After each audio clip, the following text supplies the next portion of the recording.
What's up? I'm your host, Al Smith. And I'm your co-host, Bria V. Smith. And this is the Thinknue podcast. Welcome to the Thinknue podcast, the podcast about business and business strategies. This is episode 2.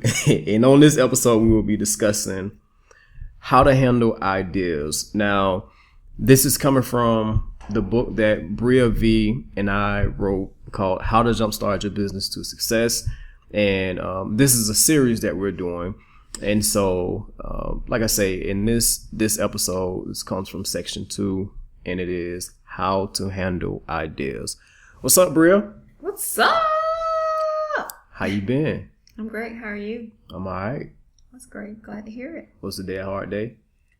No, not really. Not really.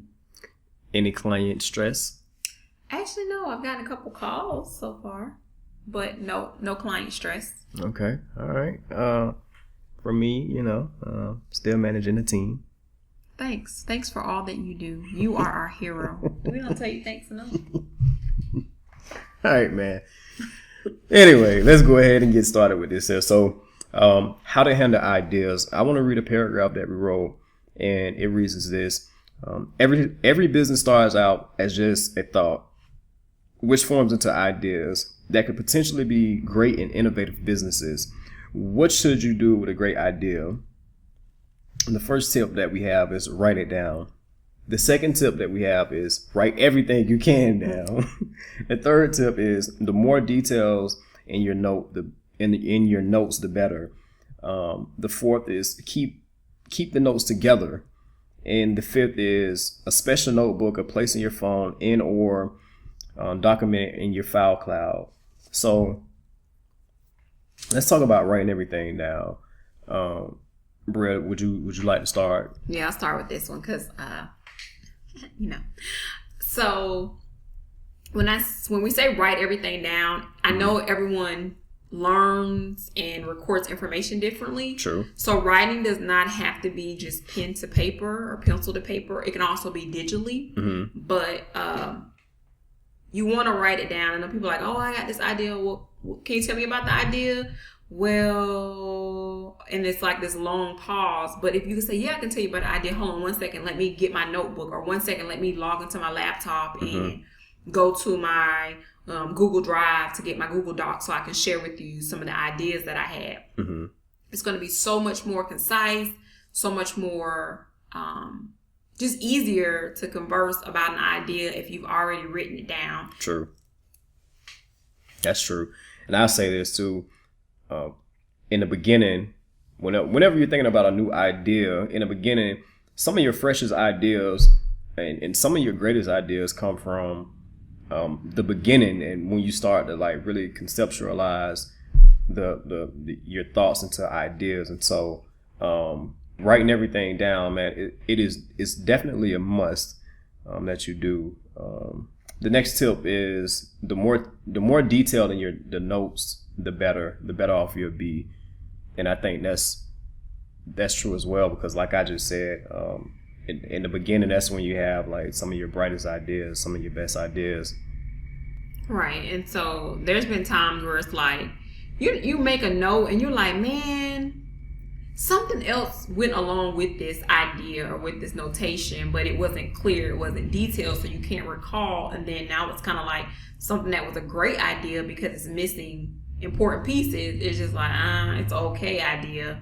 Or you never implement it because it's like you can never get that spark that was lost from the information not recorded. Right. So, yeah, it's definitely important to be as detailed as possible. And remember, this is something I think kind of ties all of this together. And I tell my daughter this all the time. Your brain is a processor and is not necessarily meant to store everything. Mm-hmm. Right? So if your brain is constantly processing information, it's not necessarily going to remember everything that it's processed. Mm-hmm. It's just cycling through. But that's where if you can write something down or type it out and record it, if it has to process the information again, if it has everything that's there that's needed, it will be able to. True. It's pretty good. You all right. I do what I can. You all right, man. I kind of like you. You all right. I like you too, guy. Thank you. Thank you very much. So let's go to the next tip, which is keeping your notes together. Bria, you wanna start off with that one as well? Right. So just a little peek through into the Smith household. He won't say it, but Al is the notebook hoarder. And so literally in any given area or storage area of our home where there's books or places that we might commonly work, such as like near our kitchen, our living room, even our bedroom, there are stacks and stacks and stacks of notebooks. All right, relax. No, I'm not exaggerating. Relax, man. This is what I suffered with for years. Okay, but seriously, he does have like stacks and stacks of notebooks. True. He does not do well with the digital. Me, myself personally, I'm more of a digital person. And so keeping stuff together in a notebook, I can witness from him that it is really successful. For me, I can tell you that if you ask me anything, I probably have it on like some type of project management board or together in a Google document that has a certain title, because I like to search stuff and sometimes I'm a little bit disorganized with certain ideas. And True. so digitally, it's going to make it easier for you to be able to find by words and things of that nature. So yeah, keeping it together, I would say, is extremely important. Mm-hmm. Mm-hmm. Now, off of what she just said, it is true. Like I do have like a lot of notebooks. I probably have about 15 notebooks just full 15? Relax, man.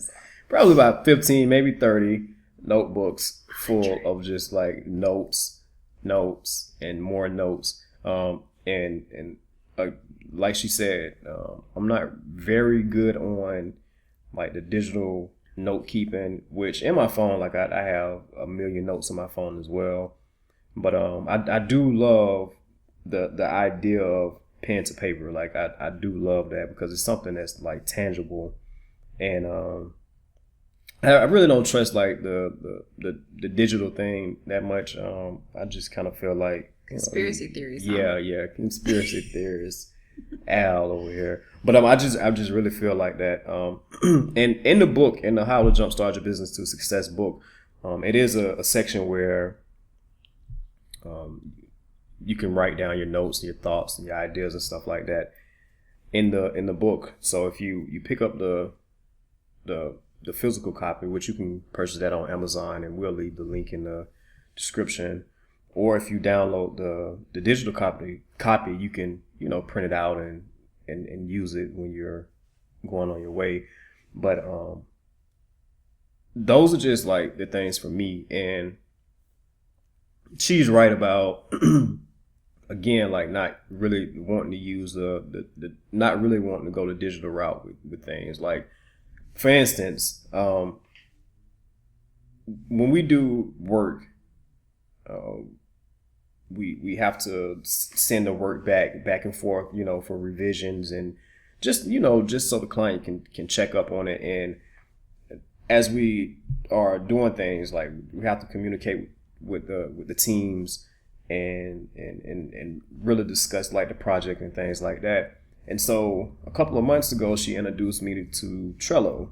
Now I had already known about Trello because of some certain clients, I want to say you introduced it to me. I actually introduced Trello to her like years ago. But I didn't want to use Trello because when we really started like really making money with Thinknue and really started getting clients in, Bria was always saying, hey, you need to make sure that you're doing everything through Gmail, because at the time I was going through Google Hangouts. And so for me, Google Hangouts was perfect because like I can tell our graphic designer like, hey, this is what needs to be done, and then have them to do it.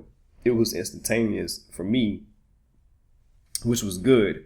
But she was like, hey, let's do the email because like it'll be a lot more cleaner and more organized. And so for me, I was like, man, I'm good on that. I didn't, we kind of butt heads about it. But then I switched over and I started doing the email thing. And for me, like, it was kind of hard because, like I say, I like things to be instant. But I switched over. And then once I switched over, within probably 4 or 5, maybe 6 months, I even give it 6, she came to me, she said, hey, we need to start using Trello. So I'm like, man, what? All right. And so you know, I went off on a tangent, but I just had to say Tell this. us Like, how you feel. I just You're hurt. You're wounded. The podcast is my outlet. The podcast. Thank you guys for being his therapist. Yeah, thank you.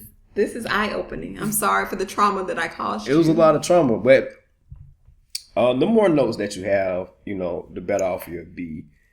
And just having a special notebook, like I say, for me, I got probably 50, or place in your phone, or you know, somewhere in your cloud. You know, that'll be perfect. So the next part in this section 2, how to handle ideas is research. And so I want to read a little bit of the paragraph, and then I go on to some of the tips that we have in the book as well. So it reads as this: research that idea and see if there's anything out there. If there's nothing out there, map it out. Map out your idea to make sure that when you present it, you can make the biggest impact. If your idea is already out there, figure out how you can be different. Let me read that over. Figure out how different your idea is from what is already in circulation, and plan to use that to gain a part of the market that your competitor isn't. So here are some of the tips. So record all of the information collected in sources. Locate if there are similar businesses already in operation. If it is, it's perfectly fine. Make sure there is a need or a desire for your product or service. Is your idea something that you can do? Would you enjoy being in the industry long term? Does your idea need to change to become profitable? And organize your research. So again, we'll go off of tip 1, which is record all of the information collected in the sources.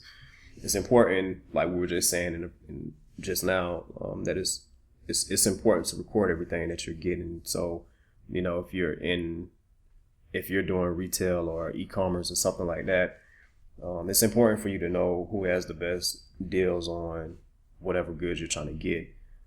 Same thing with if you're doing, you know, a service-based business. Like, it's important to know who you're going to go through for your bidding on jobs, or you know, your advertising, or whatever the case is. Bria, is there anything that you want to say?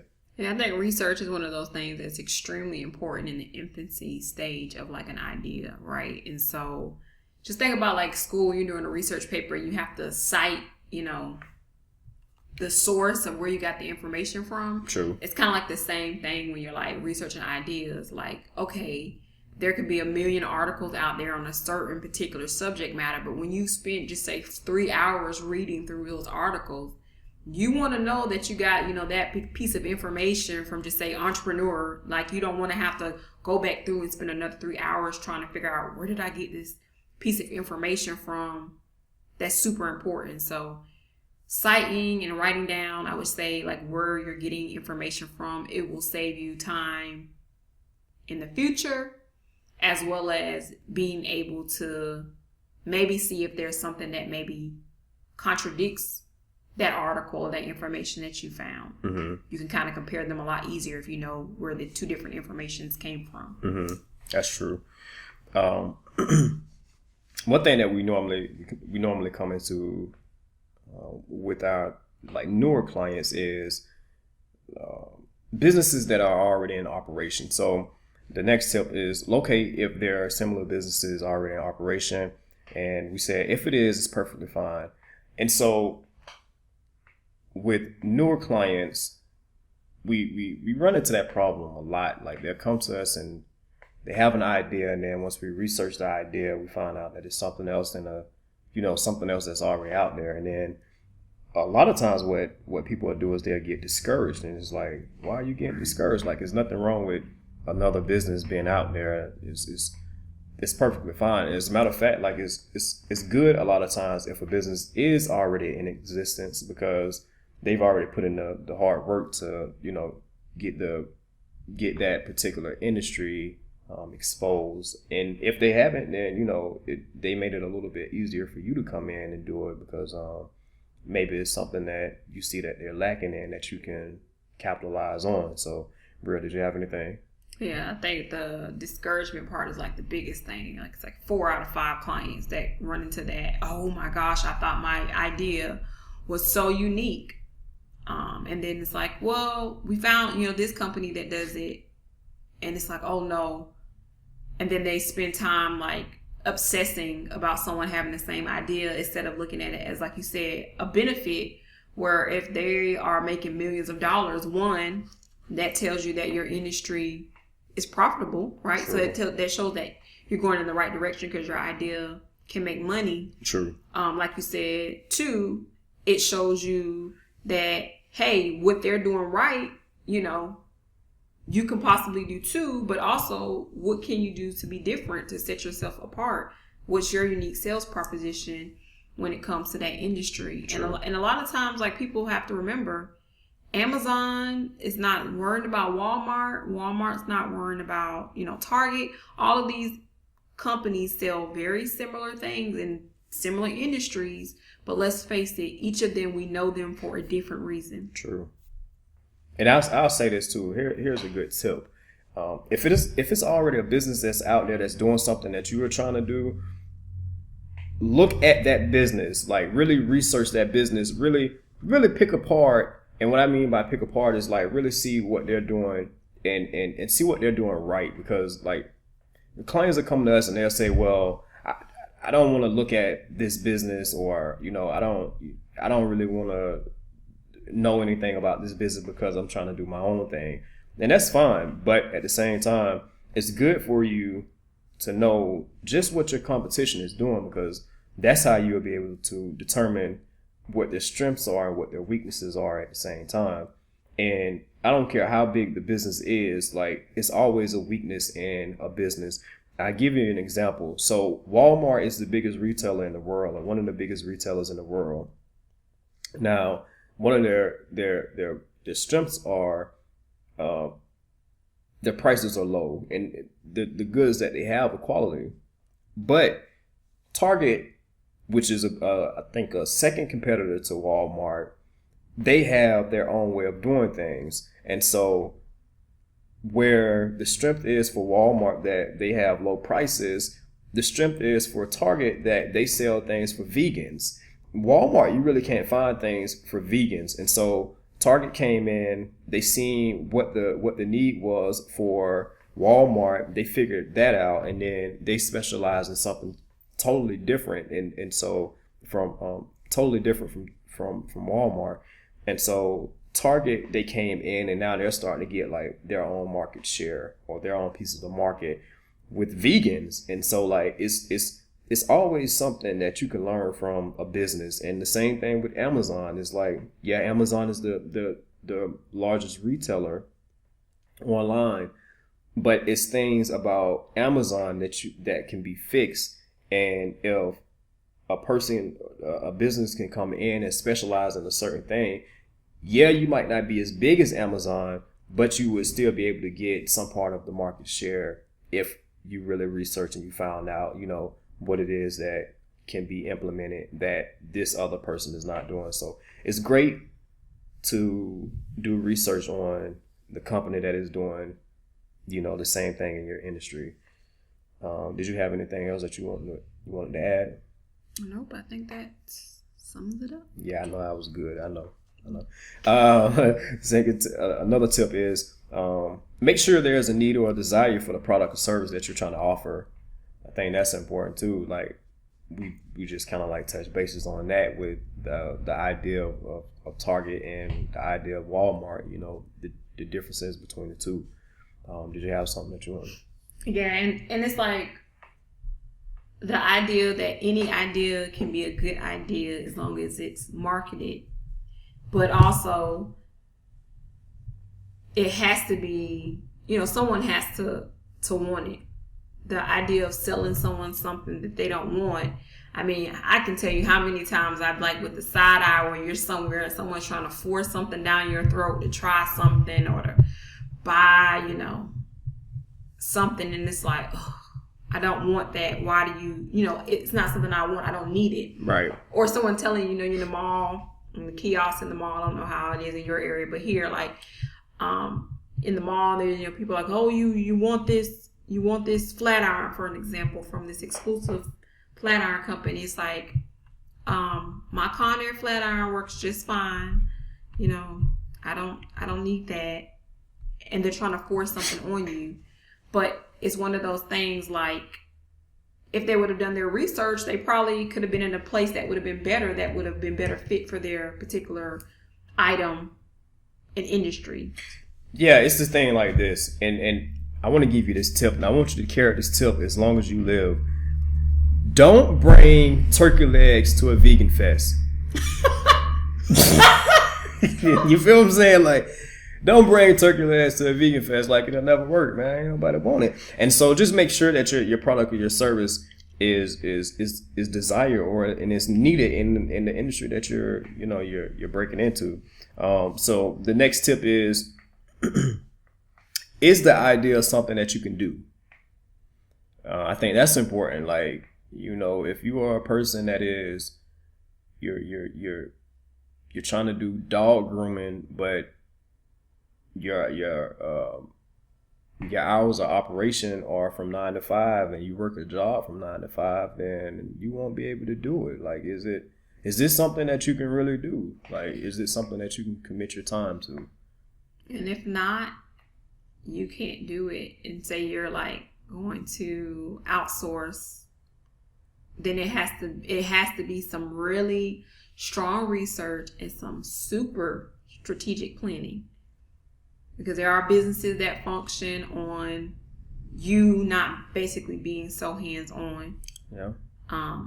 But you have to have people that are in place, and you have to have a contingency plan if something is to happen. You know that your business will, one bad person that messes up, you know, a dog grooming, or they quit because they say, hey, I want to start this too. Now what? So I think definitely it can still be done, but you have to have some really strong and strategic planning. Yeah. Another tip is, would you enjoy being in an industry long term? I think that's a great question to ask yourself. Like, I can say for me, numerous times, like, I've gotten into an industry just because of the money. Like, I thought that the money was good, and so it was like, man, I need to kind of like take the sting off my family not having, you know, enough of, you know, financial income. And so I would research something and or stumble across something, and then it seemed like it was a great idea because of, you know, the potential to make money, and I jumped into it, and then realized I didn't like it. It wasn't something that I really understood. I didn't have confidence, and definitely didn't have any type of planning behind it, because when we first started, I was just kind of like, Brad used to always call me an opportunist. And as I look back, you know, that's basically what I was. You know, I found the opportunity and I tried to make something out of it. But and that's not with people, though. So I guess we should put that out there. Like, you weren't necessarily an opportunist with people, but just like business and ventures. Like, speak for yourself. Nah, I wasn't an opportunist with people, but you know, yeah, definitely with business opportunities, I would try to jump on it. So make sure it's something that you would enjoy long term. Realizing. Or if not, you know me, two-sided coin. Yeah. If it is not something that you see yourself long term, then you need to be very clear what is the end result. So if your end result is to get into an industry and you hope to sell, then that means the things that you're going to do while you're building the business is going to be completely different than if it's a situation that you're going to like pass it down to your children, right? Mm-hmm. Like if it's something that you see forever until you go on to the glory, I'm going to do this particular thing, then the way you're building that out, the way you interact is going to be completely different than if you plan on, you know, selling it all to an investor, or allowing this particular idea to merge with maybe a company that already exists. Because believe it or not, there are some businesses that were created just for the idea that eventually they would be sold to a bigger entity. So if that is the case, the end result really matters. Because you have to have, if your end result is for it to be sold off, then your whole plan is to make your business investment ready. Right. So it's a little bit different. Yeah, that's true. Would you enjoy being in the industry long term, but Does your idea need to change to become profitable? That's a great question to ask yourself too. Like, what are you doing? Like, are you mainly focusing on, the outside or, offline sales or offline business, and your industry is like switching to online, or is it vice versa? Like, does your idea need to change to become profitable? I think that's a great question to ask yourself as well. Right. And I think it really is one of those things that at the end of your research and before, like while you're planning in the planning state, it's like, okay, I've had this idea. I've taken the time to research, compare, contrast different possibilities. Right. Before I go any further, is there anything about my idea that needs to change? So maybe instead of me having a brick and mortar ice cream shop, maybe I need to first buy an ice cream truck or have a mobile because I need to have less overhead to be able to grow and scale my business. True. And so sometimes people are not willing to part with the initial vision they have. Mm-hmm. If I have the vision for a brick and mortar, if you tell them like, well, maybe you should do it like this, people take it that you're trying to change or talk down on their vision or plan. Mm-hmm. But sometimes it's the fact that if you would have just started out that way with the mobile ice cream shop, mm-hmm. you could have completely, obliterated the competition, mm-hmm. and then you would have been able to move on to have a brick and mortar, right. And you would have made 4 times the money and income by doing it like that. But because you refuse to be able to be flexible, mm-hmm. and adaptable with the idea, now you out here, you 6 months in, you're about to close down because you couldn't survive, mm-hmm. the overhead and supply and paying employees. Right. Just using that as an example. So no, I think that's a great example. And I don't have anything else to say about that. The last thing. What you say? Well, I do have something else to say, but I won't say it. Okay, thanks. Because it was great. It was a great answer. So the last thing is organize your research. So, Bria, I'll let you start off with that since you're great in that field, that area. Well, thank you. Even though I would disagree. So I'm probably better than you at it.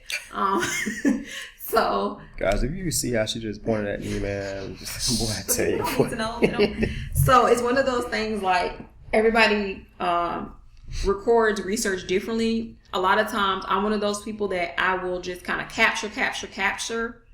While I'm capturing, I'll try to keep it organized, but normally I do go back and try to make it more organized. Mm-hmm. Because I think sometimes for me, being too organized slows me down, mm-hmm. which might sound weird, but that's just how I view things. Mm-hmm. So I think when you are researching, you will find that some of the research is like duds. Like, mm-hmm. it's stuff really, once you kind of finalizing the idea, you don't really need anymore. Mm-hmm. Mm-hmm. It doesn't make sense. It doesn't necessarily apply. Or maybe that particular idea or that particular industry where you got the information from, you're shifting to kind of be between 2 different worlds. So mm-hmm. organizing your research, because you don't want to waste time keeping and storing stuff that you don't need. Mm-hmm. You don't want to do that. Yeah, I think that's a good answer. So I won't even touch bases on that, because that's really not my area of expertise. 2 in a row? Relax. So the next tip in this here section 2 of how to jumpstart your business to success is development. And we wrote a paragraph, and I'll read the paragraph. It is developing your idea may take time and planning. We have incorporated a business plan to follow that will help you jumpstart your business for success. It is important you know the path you want to follow for the idea that you have, to make sure you will be able to be profitable. Based on your research, your idea should be ready to be monetized. And so it's basically just letting you, we're basically just letting you know what you can expect, from following this. And so one of the things we asked is, in this section is, what's your business's focus? To succeed in anything or to be fluent in anything, you should know what your focus is. To hit any target, you need to know where you're going and what you're about. And so your business's focus is one of those key essential things that you just need to know in the beginning. And by documenting it in the beginning, I think that'll be great, especially in your development stage. Do you have anything? Yeah, I think I think you pretty much touched base on it, you know. Then okay, well, I guess it's 2 for 1 then. My 2 to your 1. Select the business name. Man, this is such of a big thing, because like when you're new to business, one thing that you'll do is a lot of our clients, one thing that they'll do is they'll try to select a name that is just extremely long. It's almost like reading a sentence out of a book for the names that some of our clients have come up with. And I was the same way. I think we both were kind of like the same when we. I'm just kidding. Sorry. So that's important. I think selecting a name that is short and just to the point is a great way to go. When you're trying to select a name and the name is just extremely long, it's like and make sure that the name hasn't been taken as well. So that would be my point, my stance on it. What about you? So I know I've had clients that have come to us and we work with long names, and people, for whatever various different reasons, they're not really interested in parting with the names. So normally my suggestion, if you're not willing to part, then are you willing to at least maybe create like an acronym where it's like, you utilize letters that you can explain, because some stuff is just so long or it's not even related. So it's kind of it's harder to brand. But yeah, I think to your point, making sure it doesn't exist already is probably the most important thing. Yeah. No, you go. Keep going. Yeah, I was just saying that's the most important thing. And I was gonna say that's your period. That's where you stop that. Gosh. And I would say sometimes people, as soon as they have the idea, they're like, I want to sell chicken. I'm gonna call it Carl's Chicken. And so like when you start like explaining, and it's like, okay, well, Carl, it sounds like you're gonna be, cooking more than chicken. Why don't you call it such and such? No. When I had the idea, it was Carl's Chicken. And it's like, well, there's a million Carl's Chickens, and maybe now you're selling something that's not just in that one particular area. You're limiting yourself. True. So I think that's also important. Not that it just doesn't make sense, but not to limit yourself with the name. So yeah, that's my period. That's a great point too, because it's like sometimes a name can limit you. A name really can limit the things that you do and the growth of your company. And so like, yeah, that's good. That's good. You're all right. I do what I can, The next thing is things needed to operate. So in a development stage, making sure that you know the things that you need to operate. That's important as well. The have-to-haves is what I like to call, like, what do you have to have? Right. We all have things like in the perfect world that we would like to have, but in episode 1 we talked about limited funding being one of the pain points for a lot of new entrepreneurs and small business owners. And even after you're 2 years in or 3 years in, still money a lot of times is going to be a tough area. That's just life. True. That's true. And so what do you have to have? People have these grand things. Well, I got to have this and I got to have that. But a lot of times when we really start talking to them and we're conversing, it's like, you don't have to have those things. Those are wants. And so you need to be able to understand the wants and the needs of your business clearly. See, this is why I asked you to kind of like, what was your answer to things needed to operate? Because like, you said it so eloquently. Like you said, converse. When we're conversing, I would have said conversating. See, you all right, man. I like you. You all right. You all right. You are all right. You something else. You know that? You are something else. I'm blushing. Oh gosh, Jesus. Whoever, Allah, whoever you. I'm sorry. Really? I'm sorry.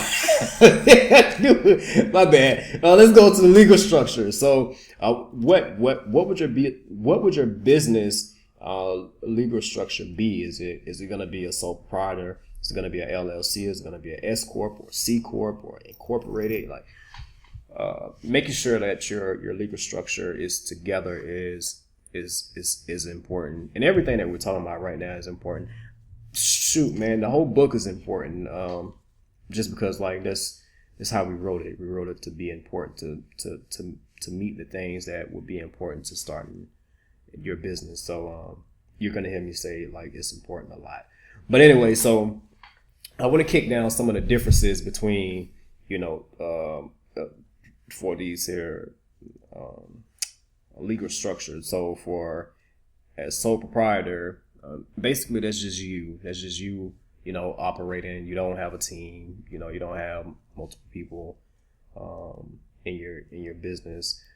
For LLC, you will have like a team. You will be grossing a certain amount, or projecting that you will start grossing a certain amount. S corps, this is for like bigger like corporation, and C corps is definitely for a bigger corporation as well, or for a corporation.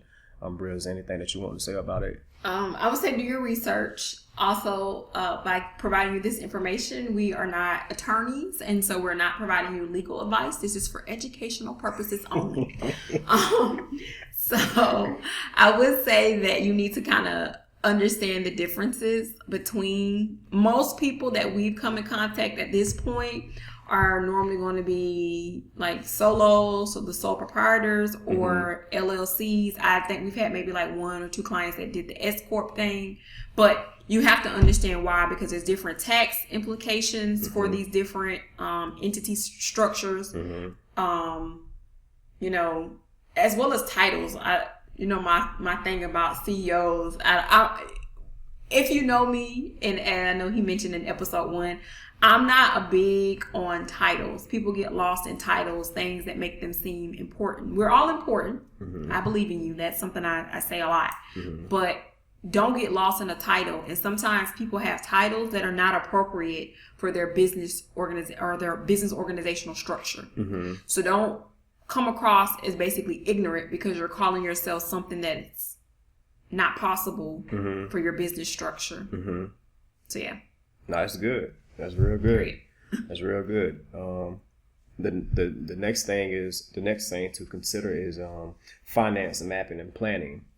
So, Bria, I'll let you start off with that. So, finance mapping and planning, I would say with that particular area, it's one of those things that a lot of small business owners, especially solopreneurs, kind of ignore. Right? Because it's easy when you're doing something alone, when you're starting something, to kind of do it your way, the way you want. But in anything that you're doing, even doing your business as a solopreneur or as a sole proprietorship, there should be separation between business and personal. True. Because true growth, you're going to need it already to be separated. And it's so hard when someone's like, oh, I've been doing X, Y, and Z for years. I didn't think about it. I didn't worry about it. When you know better, you do better. So if you didn't know, and this is your first time hearing it, and you're already in business, now is the time to go ahead and prepare to separate your business finances from your personal. You should normally, I would suggest and again, this is educational purposes, you should have a separate business account. Even if it's a sole proprietorship, you should have a separate business account. You should have a separate budget for your business that's separate from your household, because things get intertwined. And then eventually, if you do scale and you have to pay yourself, you can have record and know how much you were paying yourself, how much X costs. So I think it's important, and there's tons of inexpensive or free resources out there, tons of them. So it's just like, do your research. If you can't afford a bookkeeper, a lot of people can't afford a CPA, a certified accountant. So if you can't afford a CPA, then you can afford a lot of times a bookkeeper. If you can't afford either, it's not in your budget, then you're going to have to put on, your big girl pants or your big girl or your big boy pants, and you're going to have to record the information for yourself as organized as possible. And as we go into the later episodes and sections of the book, you'll find out. Like we'll discuss that in more detail as far as like a CPA, because really and truly, like there's an app for that. And so there's an app for everything. Right. So basically, you know, I think what she said, it sums it up. That was the last tip in this section, section 2 of how to jumpstart your business to success, and section 2 of how to handle ideas. We have been doing this.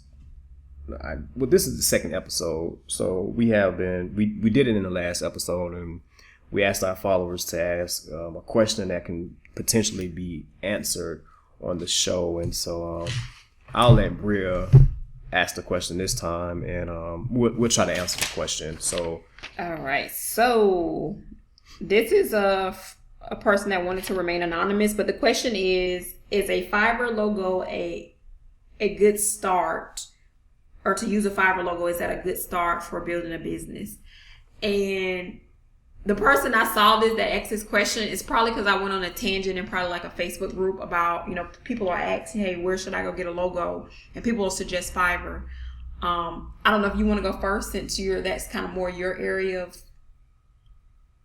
If not, I'm ready. I'm talking at the bit. So my answer would be, heck no, to the no. Heck to the no. No. So basically, I would say that if you're going to do something simple, just like a text-based logo, then yeah, you can go that route. But if you're going to be trying to do something that is like, you know, extreme, I would say go through a professional. It's nothing wrong with going with Fiverr for a logo just to start off with. Now,